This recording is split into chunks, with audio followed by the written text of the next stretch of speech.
I love coffee. And since Puerto Rico is known for producing fantastic beans, I was hoping to visit a coffee farm. But the COVID shutdown combined with the destruction of Hurricane Maria have put the entire agricultural economy in Puerto Rico in a bind.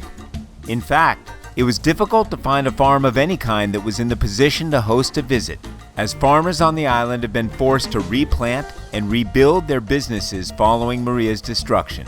But I found a couple that welcomed us, and one of them was Hacienda Munoz, a good-sized coffee plantation on the east end of the island. Nestled in a quiet valley in the shadow of El Yunque, it's hard to imagine a more bucolic setting than Hacienda Munoz, where they boast award-winning coffee grown in a region not known for its coffee production. This is Hector Munoz, founder of the Hacienda and believer in big dreams. Following a trip to Costa Rica in the mid-2000s where he'd observed and studied their practices, he returned to Puerto Rico armed with that knowledge and built his own plantation.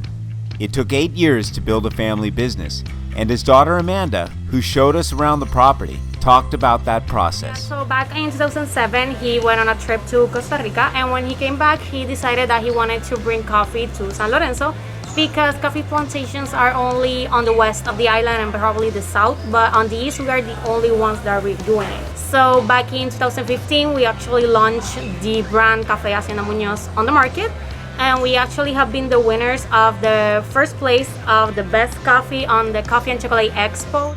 I sampled the product, and it is good. So I picked up a few bags for myself. That ought to hold me a while.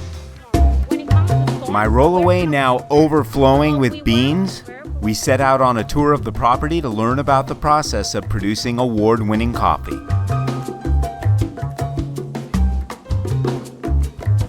We were here in March, so there weren't any cherries to pick, but the plants were beautiful, and just walking through the rows of neatly planted coffee trees was a treat. It was great to see this finca was definitely on the rebound from Maria's devastation.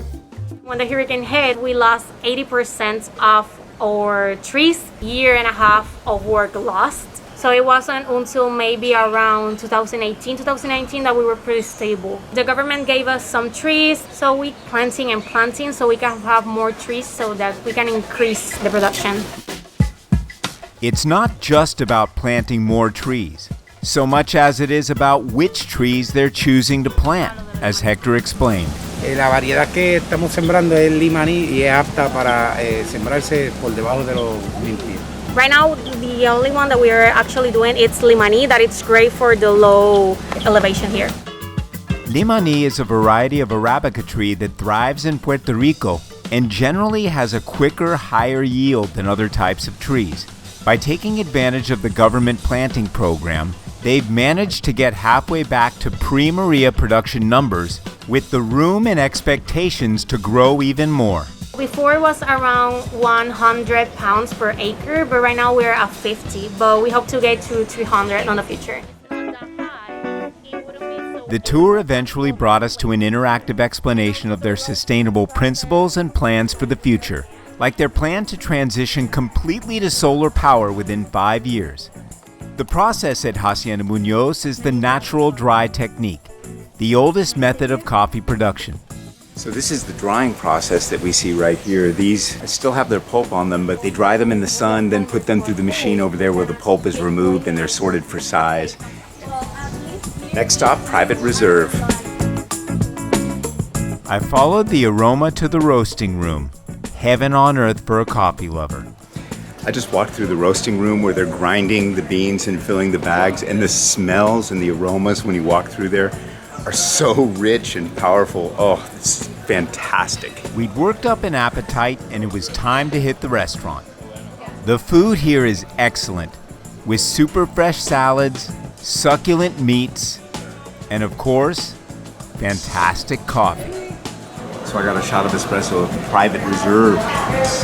Ooh, that is a nice, smooth espresso. That's a nice bean. Well, big thank you to the Hacienda Munoz for taking us on this tour here today. They're very important to the community. They're employing a lot of local people. This is a good business.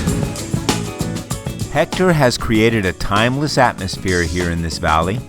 And in a world where unexpected change is inevitable, it's nice to know dreams like this one are still coming true.